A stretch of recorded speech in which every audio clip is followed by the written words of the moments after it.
remember, if you've listened to any of our podcasts or watched any of our episodes, that Keith and I have always said, stop paying attention to what's going on right now and thinking that this is going to be the technology that we're going to live on for decades to come, because it's not.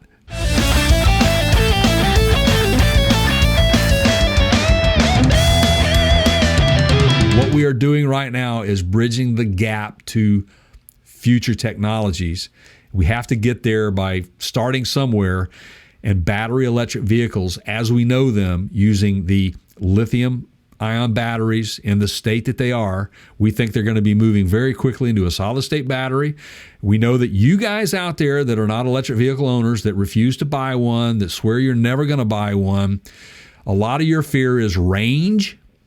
A lot of your fear is functionality in a cold weather event, whether you can survive in the cold, and all of these sorts of things. Well, we think that Stellantis is probably listening to all of these things. Wouldn't you say, Keith? Yeah, they're up to something for sure. So what they are saying, and they're not, that you kind of have to read in between the line on a lot of these things, or lines. True. True. And draw your own conclusions. Same thing with like Apple, just you see the patent, but it's a small component of a bigger picture. Same thing here, right? So they're calling this a vehicle power supply backup. Now, what in the world does that mean? Well, it could mean a couple things. And as I looked through it, there's two different voltage systems in this thing. 800 and 400, yes. And so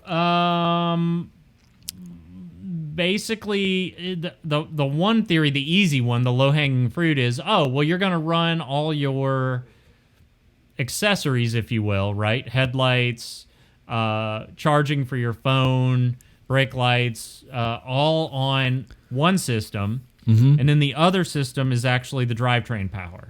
Right. That's kind of theory number one. Right, which, by the way, this story is coming to us from Mopar Insiders. And they have a very clever take on one of the things that they would like to see this thing become.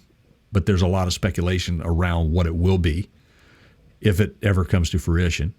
But I like the idea of it as a backup in emergency situations for those people who have the range anxiety. In other words, it's 100 miles before we get to... Well, let's say, Jay, that I'm stuck in this winter storm that's blanketed the country. Right.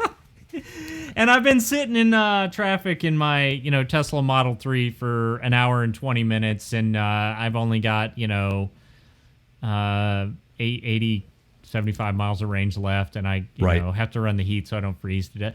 You guys, it doesn't take that much power to power the onboard systems in these cars. It takes nowhere near the power that it takes to actually move the tires. Yeah. But but I digress. So you have your backup system, and that way, but then so now you've baited me into this. But then then do you just become like my wife, like you don't fill the gas tank up until the gas light comes on, right? So those markers on your fuel gauge that say like half tank, quarter tank, those just get ignored as long as you have that backup system, right? Right.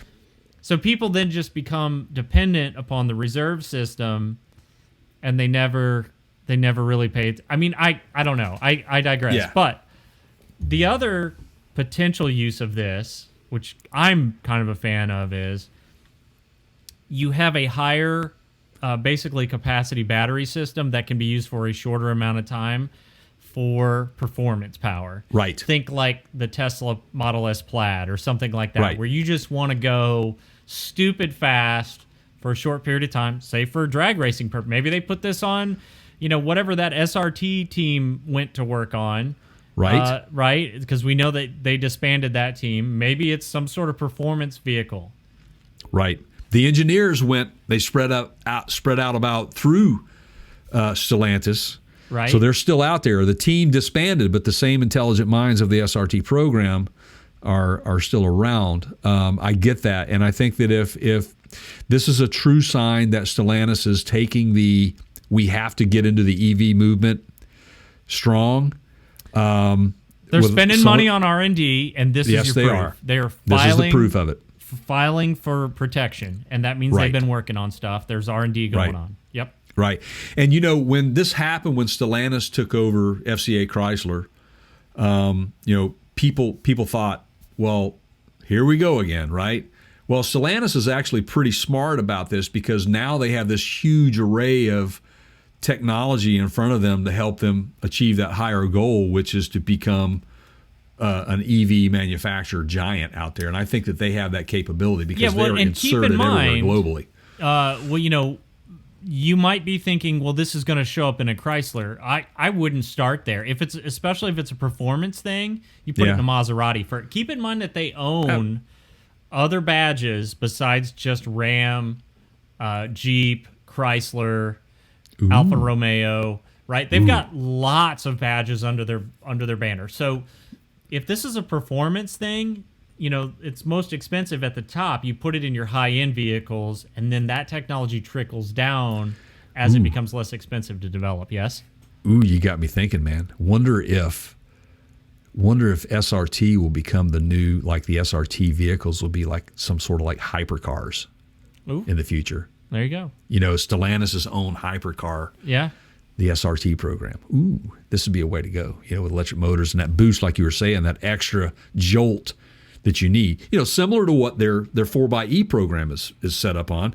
That 4xe, that electric assist, is designed specifically to assist during those hard off-roading environments to give them that oomph. And so, yeah, this is pretty cool. So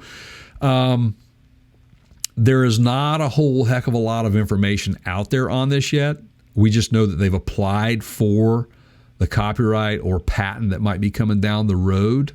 There are really limited. There's absolutely zero information on it. Yeah, they're showing. It's amazing to me. Sometimes it makes me wonder if it's just because their name is Stellantis. You know, and look, they have people that know the system and how to get these things approved and what the patent offices look for and all that. Because this is so simplistic sometimes. I've always thought if it's too simple, you know, the patent office tends to frown on that. You're not going to get your patent, right? But this is pretty basic. It is pretty basic. What you see is a battery pack for the entire battery pack for the EV itself, and then a standalone battery by itself. And again, we don't really have any range information or anything like that to tell you, but this is merely speculation at this point. There really isn't anything else. Yeah, it appears though that there's like an 800 volt pack, a 400 volt pack, fast charging. If that's the case, then it looks like it could have the capacity to get you, say, an extra 50 to 75 miles to get you off the road and further. But like you said, it could be for performance reasons. Well, let's be honest, Jay. If you're the first company to develop a flux capacitor, are you really going to put that in the patent? You have to be somewhat vague about it, right? Right. Right, Marty. I mean, you can't show your hand yet. Right. Exactly. So could this be the new first time machine? Yeah, you never know. Could be. You never know. So we'll come back and see us. Make sure you subscribe. Thanks for watching that and listening to us on that. So we'll catch up with you soon on the other side when further news becomes available. So there you go.